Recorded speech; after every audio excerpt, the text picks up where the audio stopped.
Assalamualaikum warahmatullahi wabarakatuh. Hari ini kita masih belajar aneka benda di sekitarku pada muatan pelajaran Bahasa Indonesia tema 3 subtema 1, yaitu tentang benda-benda yang terbuat dari kayu, karet, kertas, dan lain sebagainya. Anak-anak simak ya videonya.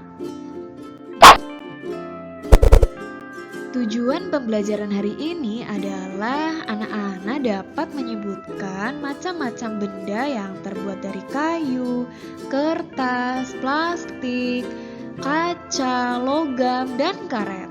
Kemudian, anak-anak dapat menyebutkan sifat-sifat yang ada pada benda-benda tersebut.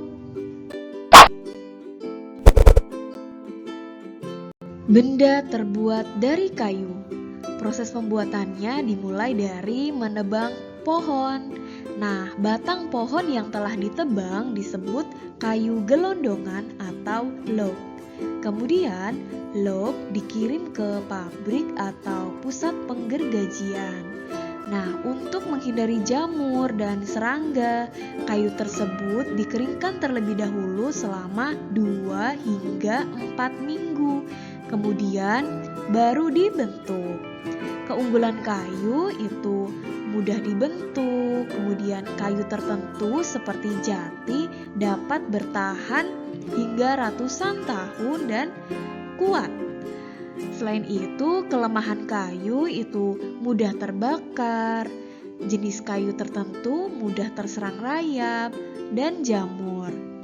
Contoh produk yang terbuat dari kayu itu meja, kursi, lemari, rak buku, dan sebagainya.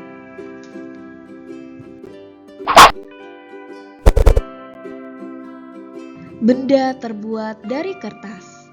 Bahan dasar pembuatan kertas adalah kayu.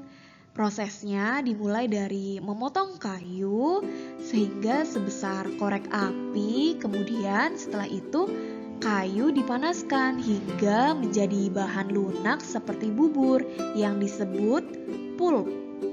Pulp diberi pewarna dan disaring hingga kandungan airnya habis dan meninggalkan ampas berupa serat selulosa yang saling terkait. Kemudian digiling hingga pipih menjadi seukuran kertas yang diinginkan. Nah, kertas memiliki sifat dapat menyerap air sehingga dapat menyerap pulpen dengan baik. Contoh benda yang terbuat dari kertas itu buku, tisu, kardus, dan koran.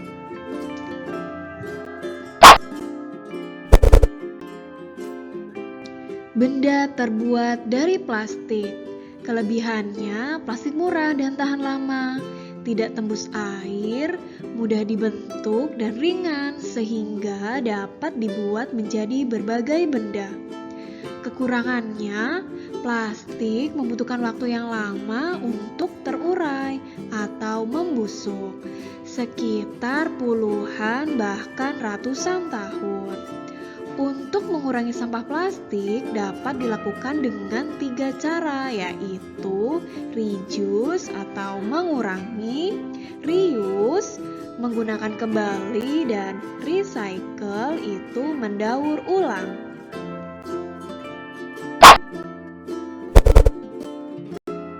Reduce, reuse, recycle. Reduce adalah mengurangi penggunaan plastik. Contohnya, ketika berbelanja sebaiknya membawa tas belanja sendiri sehingga tidak perlu menggunakan kantong plastik. Reuse adalah memanfaatkan kembali sampah plastik. Misalnya, sampah kemasan botol minuman digunakan untuk membuat pot bunga. Kemudian, recycle adalah daur ulang sampah plastik. Biasanya dilakukan di pabrik.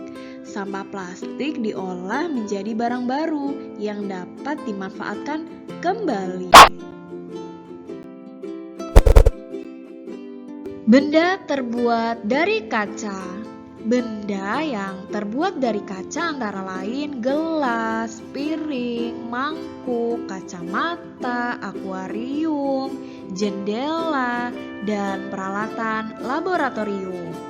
Kaca memiliki sifat kedap air dan tembus cahaya. Kedap air itu artinya tidak menyerap air. Nah, oleh karena itu kaca digunakan untuk membuat benda yang tahan air.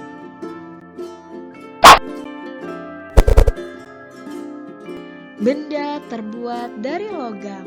Logam itu antara lain besi, aluminium, emas, timah, dan nikel. Benda yang terbuat dari logam di antaranya ada panci, penggorengan, sendok sayur, sendok makan, kerangka mobil, pagar rumah, bahkan koin. Nah, logam memiliki sifat yang kuat, dapat dibentuk dan merupakan penghantar panas yang baik. Benda terbuat dari karet. Benda yang terbuat dari karet antara lain penghapus, ban, balon, sandal karet, bola, dan sarung tangan. Karet memiliki sifat kedap air, lentur, dan mudah dibentuk. Baik, itu tadi materi yang sudah kita pelajari tentang benda-benda di sekitar kita dan bahan pembuatnya. Semoga bermanfaat dan jangan lupa tetap jaga kesehatan dan tetap semangat belajar. Terima kasih. Wassalamualaikum warahmatullahi wabarakatuh.